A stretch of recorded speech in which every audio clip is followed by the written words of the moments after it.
Hey everyone. So I had posted almost a week ago, as I'm shooting this video, a question on my YouTube channel. If I was to do a Q&A video, what questions would you have for me? I was really surprised, quite happily, by how many responses I got. I wrote down all of your questions and such because for some reason the YouTube app wouldn't let me like copy and paste so I could print them out. So I got out my new Hello Kitty notebook, got it from Five Below, and I wrote down what everybody's questions were. Most of the questions that are going to be in this video came from YouTube. I did get a few questions that were emailed to me. So let's get started. Let's see what everybody wants to know. From Carol.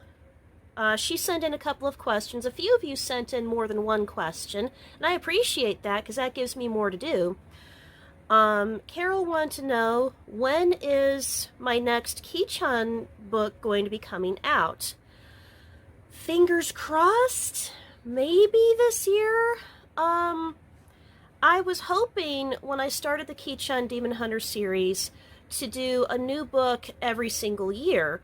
And the first couple of years I did this, I kind of got my wish. 2016 was the first book, 2017 was the second book, and then real life happened. I had a lot of medical issues in the family, medical issues with myself, medical issues with my dog, a lot of them.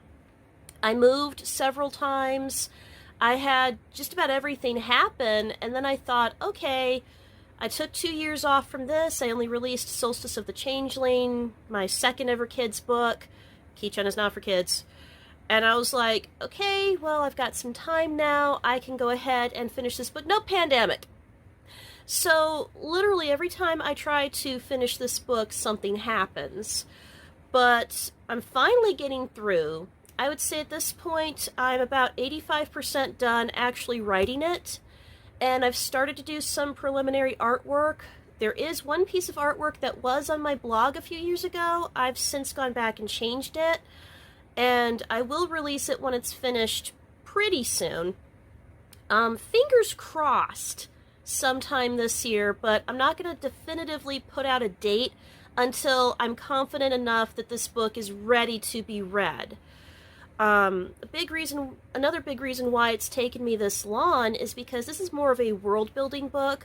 While Ki-chan is technically the star of the series, I felt like I didn't want her friends just hanging out in the background. So this book actually focuses on her friends more than her. She takes a back seat. And it's more of a world-building book. It's an awful lot longer than I thought it was going to be. There's a chance I might get to 400 pages, and I've never written a book that big before. My biggest book was the second Ki-chan book at 250 pages, so I'm kind of nervous about it because I know how printing costs are and how they negatively affect me, and I know they negatively affect you folks an awful lot more. So, hopefully this year I'll have something a little closer to done. So, be patient with me, that's all I ask. Next question. Favorite Amazonas Quartet member? It's kind of a toss-up between Junjun and Pala Pala. I love all four of the girls, so it's really hard to pick a favorite. I really love how they play off of each other, and it's the same if you're watching the 90s anime with Sailor Moon Supers, or Super S, however you want to handle it, or if you're watching Sailor Moon Eternal, or if you're reading the manga. They are just such a good team, so it's really hard to pick a favorite. I like Junjun because she's a badass, but she's also got a huge heart. Like, you can tell of all of the girls, she is the quickest one to turn good, essentially. I mean, they all turn good with her, but she's the first one, and we see this best in Eternal. She's the one that reaches out to Sailor Saturn. I just really love her, and her eyes are gorgeous. I couldn't get enough of how beautiful and emerald green they made her eyes for Eternal. Emerald green is one of my favorite shades.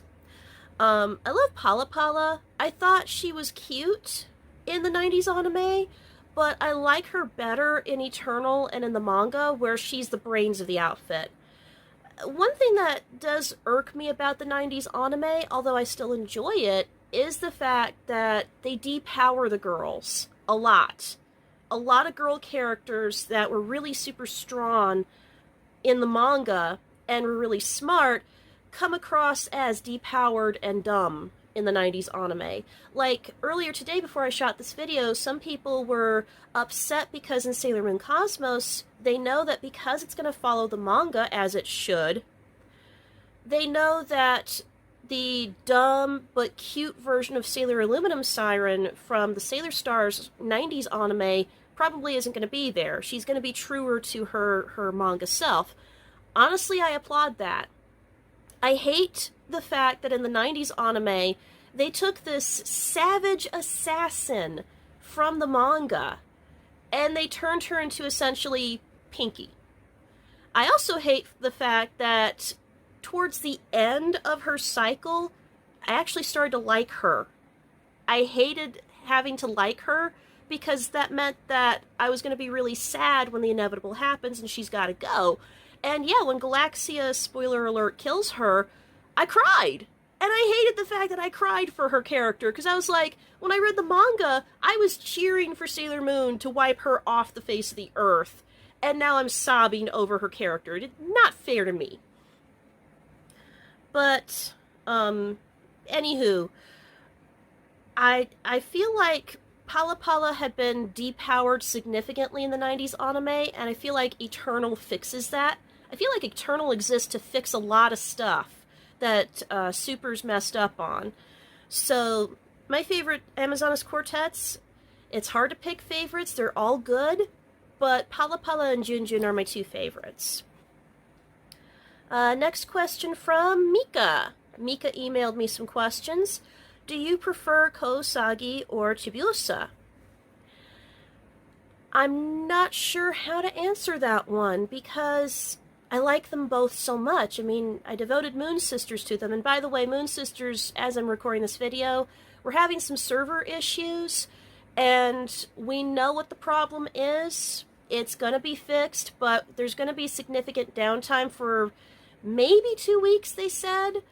I'm hoping to get it resolved sooner rather than later. I am trying to add more content because February 18th, my website turns 18 years old. I feel 100 saying that. So of course, I love them enough to devote an entire website and web identity to both of them, so it's hard to pick one. With Chibiusa, I like the fact that she goes through so much and still manages to put on that brave face and find things to make her happy, find a way to keep that childish innocence going even though she's over 900 years old.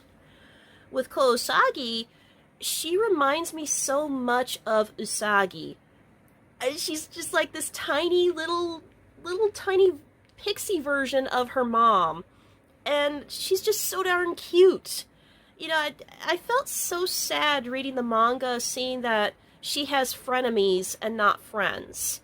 Because she's just such a likable little kid.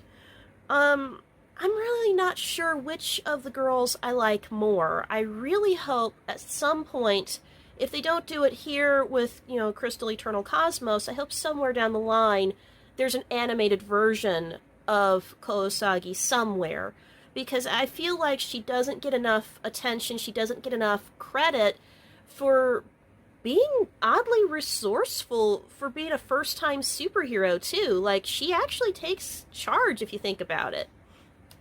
It's so hard to pick a favorite. Another question Mika asked me, why do you like Chibiusa and not so much Rini?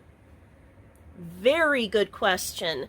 And for those of you who never grew up with the Deke dub, this is probably a confusing statement to you. I do know there are some younger Sailor Moon fans out there who've located the Deke dub and the Cloverway dub, and they've made their own opinions off of that. But there's a lot of newer Sailor Moon fans. You're more familiar with the subtitled version that's on Hulu or the dubbed version that's now also on Hulu, so you might not understand. It's not that I hate Rini. Let's clear the air. Now, that wasn't always the case. Let's go back in time to... when did I first see her? This must have been... I know in some parts of the country this was like late 95, about October of 95. Where I was living, I lived in Pennsylvania for a very short while. I'm from Chicago.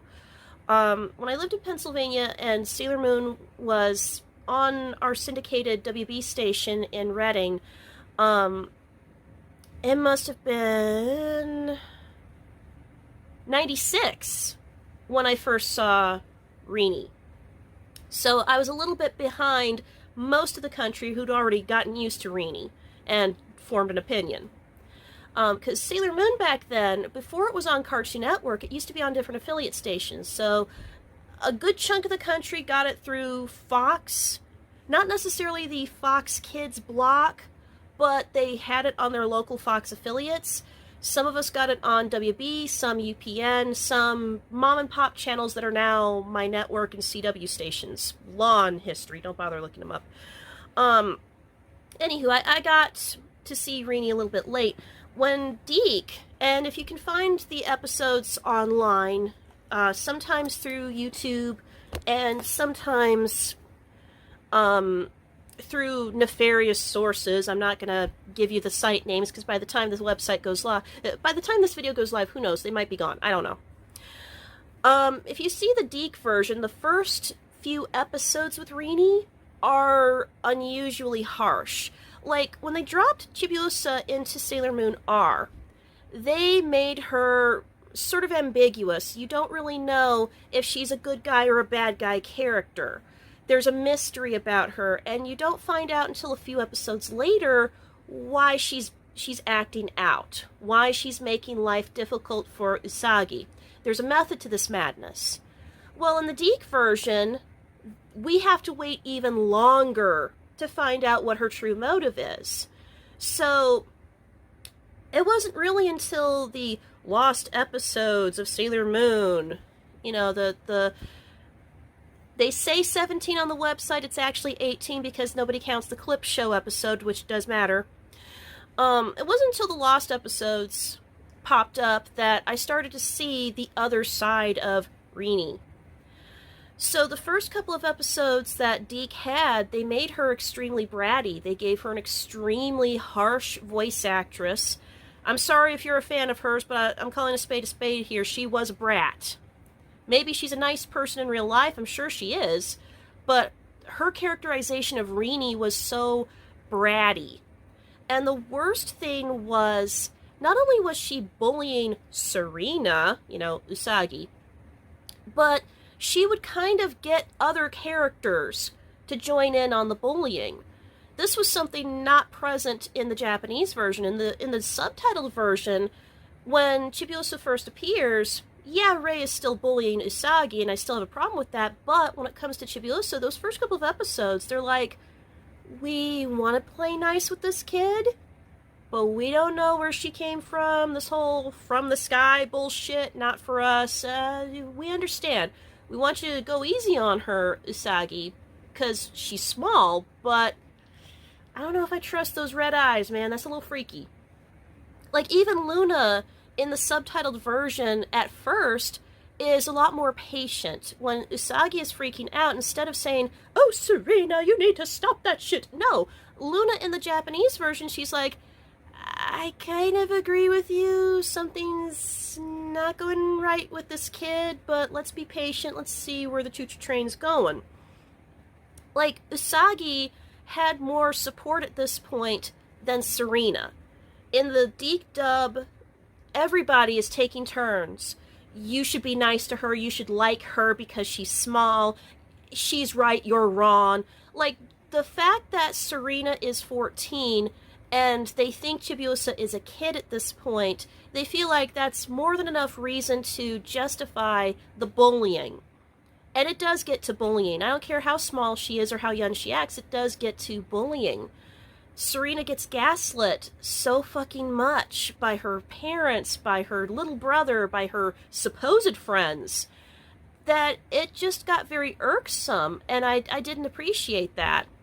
Towards the middle part of those lost episodes, Deke and Optimum, they start pulling back on a lot of Reenie's bullying, and they start getting a little bit closer to the original script. Not a lot of it, but enough that I can get from episode to episode. And then you start to realize there's actually some substance to Reenie. She's not here to bully her mom in the past. She's acting out because she's fucking terrified, and literally the fate of the world just fell on her very tiny shoulders, and no one is fucking helping her.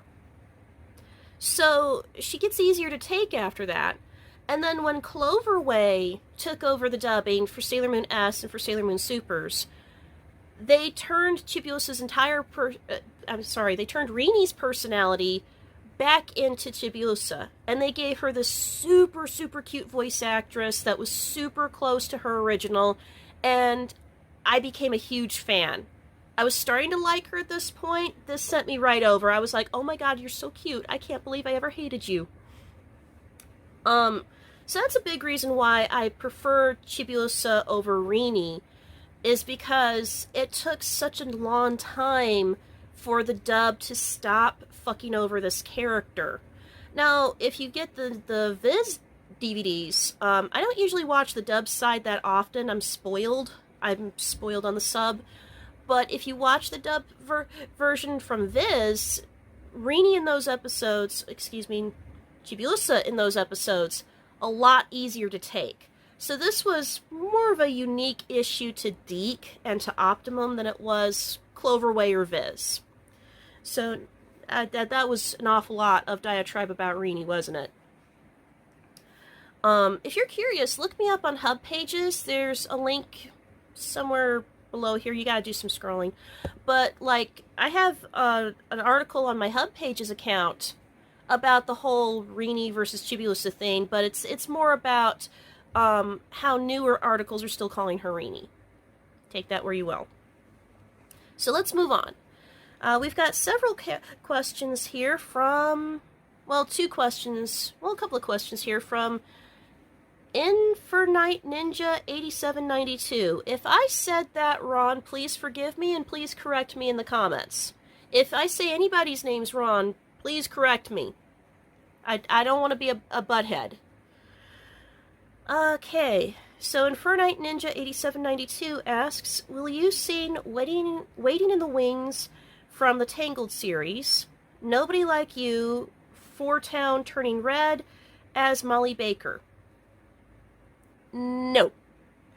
And the big reason why is because I haven't actually seen them. The Tangled movie, I saw the Tangled movie, I saw the Tangled Ever After little short on Disney+. The Tangled TV show, I've only seen clips from the last, I guess, season or season and a half. I saw, like, a majority of the story around Mother Gothel's real daughter and how she was a horrible mom to her, too. And that's about as much into the Tangled series as I've actually sat through. So I've not actually heard this song, so there's no way I'd be able to sing it as myself or as Molly, and I don't think anybody wants to be punished with me imitating Molly. You know, Serena, there's a giant crystal in the middle of Tokyo, could you please? I don't think anybody wants to hear me do that again. If I'm wrong, you can correct me, but I don't think we're doing that. Turning Red?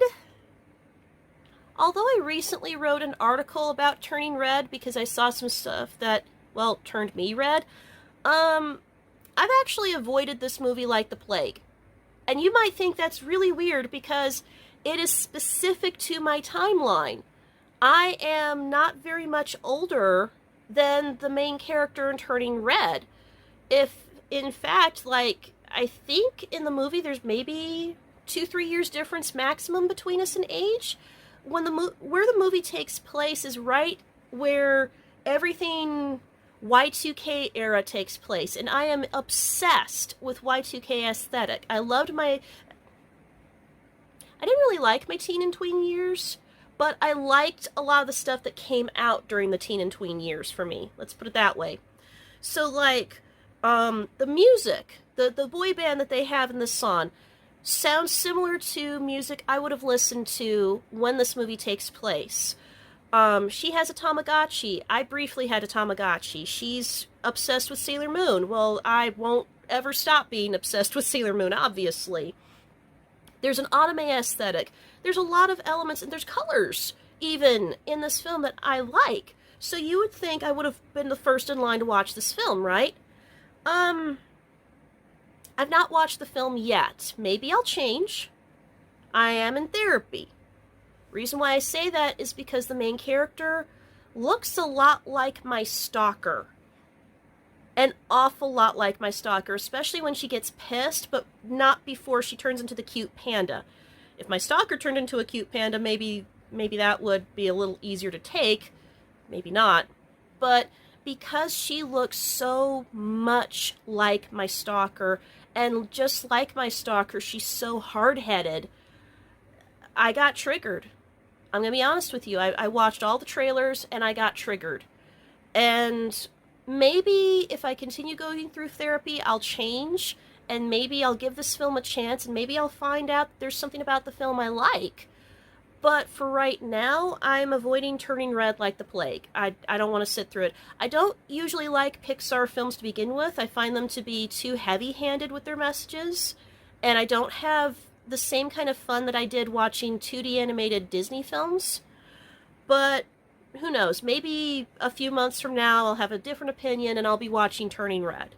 We'll see. But for right now, I don't really care much for Pixar, and I don't want to watch a movie that reminds me of my stalker. So I have not heard the Nobody Like You song from Four Town. Let's see, next question. If Molly, we're not calling her Naru, I guess. If Molly teleported in any world for any Disney Channel show like Amphibia or Gravity Falls, how would she do? And I have no answer to that one. I have not seen Amphibia, and I've not seen... Well, I saw some of Gravity Falls. I saw a bunch of stuff out of context with Gravity Falls. Like, I saw the bit with the uncle, how he has to lose his memory. I thought that was really sad. I saw some of the thing with the little pyramid dude. I saw like one or two other segments involving the kids in the forest. I honestly have not actually seen enough of this show to give you a proper opinion.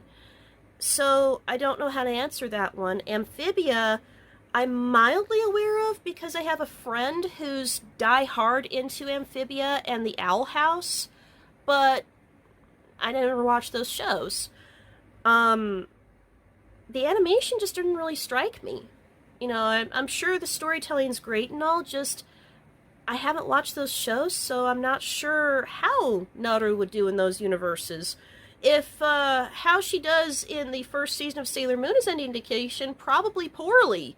I mean, don't know if anybody else remembers it or not, but Molly was like victim of the day in multiple episodes going into Sailor Moon R. And the less I say about that whole nonsense with a grown-ass man, Nephrite, just hanging out outside her window, the better. Why were we okay with that as kids? Why were we okay with grooming? We should totally not be okay with that. So, I apologize. If you have any Disney questions related to something I might have watched in the 90s, I can help you out. Maybe late 80s? But a lot of the newer stuff, I think the last Disney Channel show I watched was Yin Yang Yo, and that was a hot minute ago. So, if you have any questions related to, like, Yin Yang Yo, Kim Possible, or Puka, I'm down for Puka. I love Puka. Nathan Richardson! Hey, Nathan! Nathan is always leaving comments for me on my videos. Definitely one of my top supporters. I found out not too long ago he actually collects a lot of my videos into some really neat playlists if you want to check out his channel. Favorite WWE wrestler or hero? I'm not sure how to answer that one. Um, my husband, John, he runs Chicagoland Championship Wrestling. So we meet a lot of wrestlers, including wrestlers that don't work with him, all the time. And then before I was ever with John, I was a huge wrestling fan. I was going to a lot of wrestling shows. So I've met so many wrestlers that if I tell you my favorite is this guy, my favorite is that guy, I feel like I'm going to create jealousy, and I don't want to do that. Um, when I was a kid, I was kind of the same way. Like, when I was a kid, I didn't get a chance to afford to go to a lot of wrestling shows, but I loved watching just about everything wrestling on TV. Um, when I was growing up, I was huge on ECW.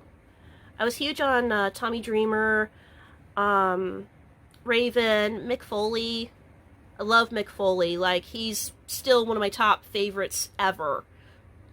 Cool dude. Just so cool. Met him several times in person. What a cool dude.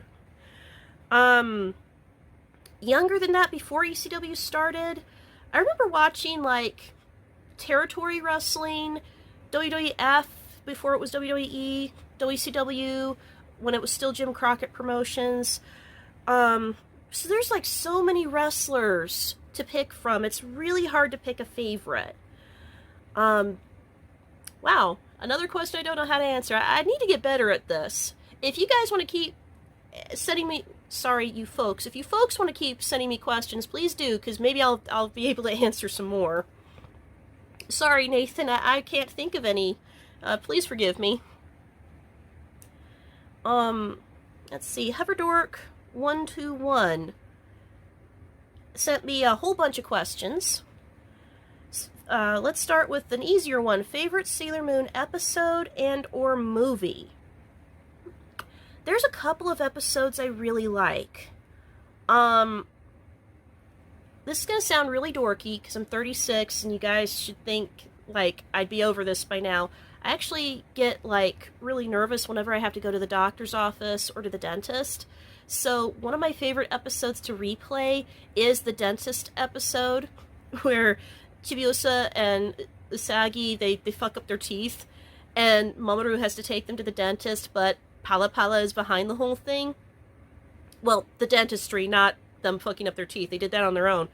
I love playing that episode anytime I have to go to the doctor for any reason, because it helps me with my anxiety. I'll actually put Hulu on my phone while I'm in the waiting room. Another favorite episode is Nurse Venus. Anytime I get sick, I play that episode and it makes me feel better, and, like, it's magic, because, like, 2 days later, I actually feel like I can breathe again when I play that episode. So, maybe Nurse Venus, maybe Nurse Minako actually is helping me. There's, like, a whole bunch of episodes I really liked. I also like the episode in Sailor Moon Crystal when Tuxedo Mask just confesses his feelings for Usagi. I really love that, because having to sit through the 90s anime with how tumultuous their relationship was, it was such a breath of fresh air for him to just lay his feelings out on the line and her to reciprocate like that. You know, that I loved. That was a huge reason why I loved Crystal so much. As far as the movies go, I play the Sailor Moon R movie an awful lot. I love the animation. I love the pacing. You know, for a movie that clocks in at exactly 1 hour, I feel like it's an epic adventure. It doesn't feel like a long episode of Sailor Moon to me. It just feels like a totally cool adventure. And I love the depths that she will go to save her boyfriend. And then the Eternal movies, as you know by my channel, that's my obsession right now. I'm just obsessed with how many things they got right from the manga. So those are my I count both Eternal movies as one movie, even though they are two. I just count them as one because it's one complete package. So the Eternal movies and the R movie, those are my favorites. I also like the Supers movie, but the pacing of the R movie is just very much very 90s. Just very 90s tokusatsu in all the best ways. Are you more of a hero person or a villain person? I think at this point in my life, I lean more towards the heroes in Sailor Moon. When I was younger, it was a little bit different. It was kind of like one of those depends on the mood, depends on the character kind of things. But now that I'm much older, I'm definitely more hero than villain. As my own personality goes, that's up for you guys to decide. I don't think it's fair for me to say. Ooh, here's a good one. Favorite VHS, Laserdisc, or DVD art? I'm so glad somebody asked me that. For VHS, I actually have an affinity towards the Deke/Buena Vista Sailor Moon Good Queen, Bad Queen tape cover. I love the artwork of that. It was also my very first ever Sailor Moon VHS tape. I'd never had a Sailor Moon tape before. When I saw it at Suncoast Video, I screamed. I screamed because I didn't know they were coming out with Sailor Moon tapes because they didn't advertise anything. So when I saw it and I saw that these were episodes not at that time on TV, I screamed. I just had to have it. Looking back at it, though, I scream for a different reason, because Deke destroyed episodes 45 and 46, smooshing them into episode 40, The Day of Destiny. But at the time, Deke episodes 39 and 40 weren't airing on syndication at all in my area. I had to wait until... Let's see, I got this tape about 4 months later, in June of 97, when Cartoon Network put Sailor Moon on Toonami. That was when I could finally see those episodes on television, because my WB affiliate didn't want to pick up those episodes. We did, when I lived in New Jersey a year prior to this, well, 2 years prior to this, in 95, we did see part of a fan dub for the latter half when she's fighting... Queen Metalia / Super Barrel. There was a public domain station. It's gone now for a lot of reasons. This one station that was like a public access station, in the middle of the night they would play fan subs and fan dubs of anime they didn't have the rights to. And they played a fan dubbed version of when Princess Serenity has that final fight with Super Barrel. And that was like my only other exposure, so I was semi-aware of the episode, but not 100% aware of where it was going to go. So to see it in VHS form, I must have played that sucker 1,000 times. I'm surprised it still works. Even edited to shreds, though, I knew they were being killed off and brought back later. I knew better. I was not that dumb of a kid. But that VHS cover brings a lot of happy memories for me. So everything about that cover just makes me elated. It makes me feel like I'm becoming a fan all over again. As far as favorite Laserdisc cover goes, it's hard to pick because the Laserdisc artwork is just beautiful. It's so perfect that when Cloverway started doing uncut Sailor Moon tapes, they actually traced over the Laserdiscs and did their own versions of the art. But it's hard to pick which one. Of all the Laserdiscs, I loved the Sailor Moon S line the most. I felt like that was the most dynamic, dramatic, and the most beautiful. I guess I would have to go with the one that was Sailor Chibi Moon, but it's really hard to pick just one because they're just so damn gorgeous. Favorite DVD art?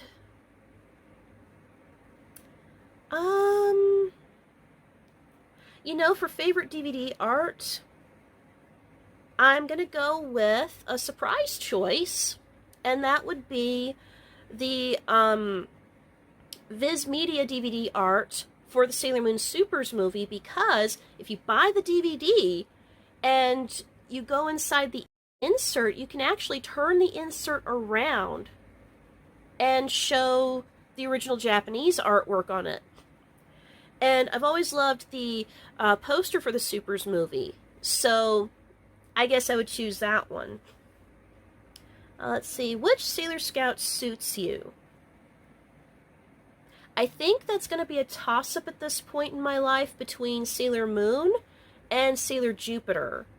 And the reason why I say it is because with Jupiter, I'm the same size as Jupiter. I'm 5'6". And she's wearing my two favorite colors, pink and green. And I love the fact that she's so strong, but she's also a traditional girl with traditional values. And she's not played up as a joke character like a lot of big girls were in anime in the 90s. And then with Sailor Moon, I've been told, for better and for worse, sometimes for worse, that I have a few personality quirks in common with Usagi. I'm very clumsy at times. I question all of the things around me. I don't take a damn thing at face value.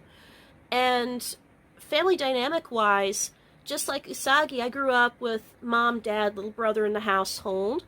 And Tuxedo Mask is a Leo. My husband's a Leo.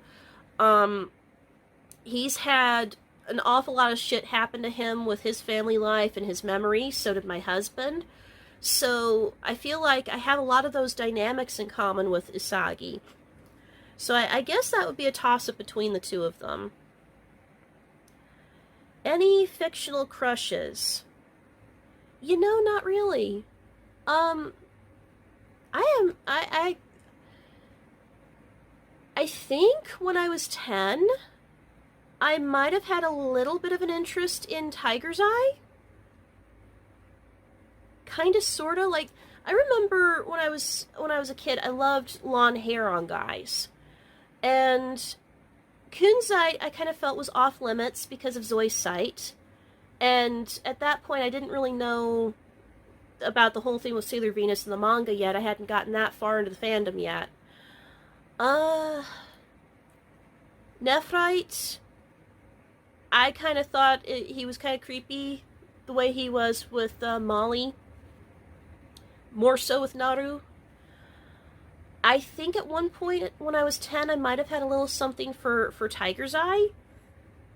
But I never really got into, like, fictional crushes.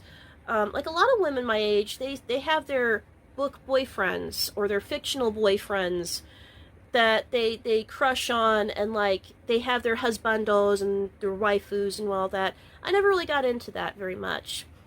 I'm really happy in my marriage with John, so I don't have any crushes. Let's see. And Hoverdork asks, what do you think of my channel? I think you're doing just fine. That's what I think. And then Tegan Rose, what is your favorite Sailor Moon doll that you own? Hard to say, because I have so many favorites. I love my Charatalk Super Sailor Chibi Moon doll. I love some of my custom dolls that I've done. Two dolls that have a special place in my heart forever are my 6-inch Bandai/Irwin Sailor Moon doll and my 11.5-inch Irwin Sailor Moon doll with the shiny blue skirt. And the reason why they have such a soft spot in my heart is because those were the first ever Sailor Moon dolls that I ever saw. So, you know, even though I have so many of them now, they still hold a special spot for me. I love all of my dolls. I still have some doll unboxing videos that I owe you folks. So it's hard to pick a favorite because I keep finding more dolls to love. And I don't want to have, like, just one favorite and make the others feel bad if they had, you know, personalities. But those are some dolls that stick out to me. When are you going to do the manga reviews or redo the manga reviews? Whew. So, I used to have a series on YouTube where I would compare the Tokyo Pop editions of the manga to the reprints that were coming out at that time. And the only reason why I stopped was because I moved. And then I thought, okay, well, the move's all done now. I'll eke out some time and redo these reviews. I had a new job, I had new responsibilities, didn't get around to it. And then I was like, okay, have another schedule change, maybe I'll get around to it now. And then I found out that they were reprinting the manga. So I put the entire thing on hold. And I put it on hold for a long time because it took, as you folks remember, 1,000 years for the new reprints to finally come to America with the nice big graphics and the glittery stuff. And I just before I moved this last time, just last year, finally got the last book I was missing. So I was like, okay, I've got all of Sailor Moon, and I've got a reprint for everything Codename Sailor V. I officially have the entire series 3 times over now. Now I'm going to redo these videos. And then I found out that they're doing a color version of the manga. So even though that's been stagnated because COVID just won't go the fuck away, I'm kind of at a point where I don't know if I should do this new series again or wait and see what the hell we're doing with the color manga. What I'm hoping is that the entire series, including Codename Sailor V, and please, including Parallel Sailor Moon, will all be in full color, and I'm hoping it'll be brought to the United States in my lifetime. And then maybe I can do this series. Because, like, I feel if I restart the series now and I start getting into it, they'll start releasing the other books and I'll have to do this again. And there's one more reprint I forgot about. There's a current black and white reprint going on right now where it's marketed as the same books that I just got but smaller, but it's really not because it's in full black and white. So unless you get like the special Barnes & Noble versions, you're not getting damn anything in color, maybe 1 or 2 pages and that's it. And I was told it was going to be the same as the taller books I just got, but it's not. Some people on Twitter are saying it's another new translation. So I'm on the fence about getting those smaller books because they're not too much far off from what I paid for the taller books. Because, like, the taller books were originally $20 a pop. But I got them on different sales through Amazon. So I got them, like, a couple of dollars cheaper. So these books are in the same price as what I paid for the taller books that have some color to them. So, I don't know. Like, I'm tempted to get this other set now that I know there's another translation. If you give me the one that has the Q-Posket figure, I definitely might. But I don't know. So since there's more than one translation now, if I do the series, it's going to be incomplete. So my answer to that one is whenever they decide to release the color versions, then I will restart the series. Until then, if I give you anything, it's going to be really incomplete. I'm sorry. I did not think it was going to take me this long. So let's move on to the next question. Sailor Moon 8293 says, should Universal, the United States version of Universal Studios, do their own American Sailor Moon theme park? And if so, what do you want to see? Well, first of all, yes, they should have already done this. And second, what do I want to see? I'd like to see what Japan is getting, but brought over here to America. I want to see the immersive 3D shows that they were doing, where you put your 3D glasses on and it's like Sailor Moon is all around you, and there's like some VR stuff going on. And like, there's this cool video where they get to be princesses, but it's in like the original anime style. And like, everybody gets like little light up hearts and like little wands and lockets and brooches, and they light up with the show. I would love that. I'm obsessed about the doll. I think we need more dolls. I'm obsessed right now with Bandai doing new Sailor Moon dolls. And I am obsessed with the one doll that they had at the theme park, even if, let's be honest, it is basically a Pretty Cure doll that they dressed up as Super Sailor Moon. I'm still obsessed with it because we haven't had any new dolls in a long time, and now we're finally getting new dolls. I think somebody at one of the parks had a large Luna P, and it's like hard plastic, but you could use it like a clamshell purse or like as a jewelry box. I'd love to see that, because there was another Luna P like that when Sailor Moon R was new in Japan, and I'd like to see that again. I would love to see a lot of the knickknacks and the tchotchkes and what have you come over to the United States cheaper, so I'm not being bled dry on eBay. And I'd love to see like one of those 4D films where you're like part of the film that you're watching.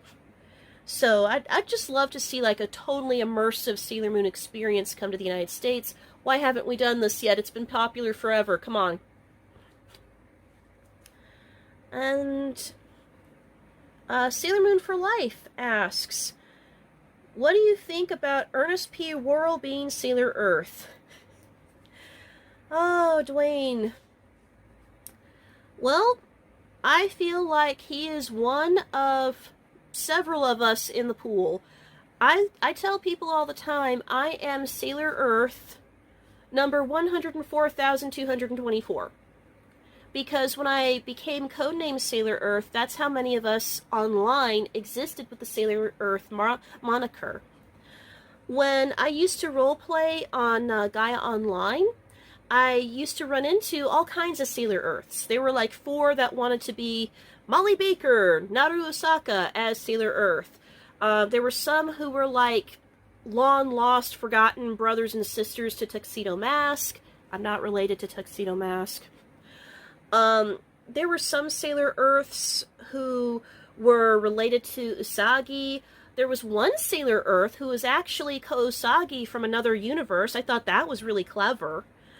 There was another Sailor Earth who was like another sibling to Chibiusa and Ko-Usagi. There was a Sailor Earth who was Chibiusa, but from another universe. Because in their universe, like, parallel Chibiusa becomes Sailor Earth instead of Sailor Chibi Moon, because she's, well, 15. And then there were a whole bunch of other Sailor Earths that I found. And when some of us would be in the same role play, what I would always suggest is, let's say we're brothers and sisters connected through time and space. You know, you're me from another universe. We're siblings related through alternate universe fanfickery. And that would work. And it also worked when we had more than one person who wanted to roleplay as Usagi, more than one Chibiusa, more than one Sailor Mercury, etc., etc., etc. I would say that we are all connected through the universe of the fandom for Sailor Moon. So we are all, in a sense, siblings. So that's what I think of it. You know, if your version of Sailor Moon, of Sailor Earth, is Ernest from the old Ernest movies, which I think the last time I watched an Ernest movie I might have been 4, so it's been a long time, so I don't really remember them that well. But I have seen online a lot of people have said that John Cena, now that he's older, is starting to look like Ernest. And I'm thinking, if they ever did an Ernest biopic, you've got to have John Cena now. But if your universe has Ernest as Sailor Earth, then your universe is just as valid as me and my universe, where I am to Tuxedo Mask what Sailor Starmaker is to Sailor Kakyu. We share a planet, but we're not related or anything like that. And we're as valid as the universes, plural, where there's Naru and Molly as Sailor Earth, and all of the other Sailor Earths in between. We're all just collectively valid as one cohesive Sailor family. So we're all Sailor Earth together, and we're all in this together. That's what I think. So I guess this was okay for a first ever Q&A video. I appreciate you folks so much for sending your questions in. I hope I did a good job. If you want me to do another one, please let me know. I'm kind of tempted to do another one just because I really appreciate how many of you sent me questions. If this video gave you new questions, please be sure to add them in the comments. But yeah, I feel good that I did this, and if you liked it and you sat through the whole video, I really appreciate your patience with me. I will see you soon.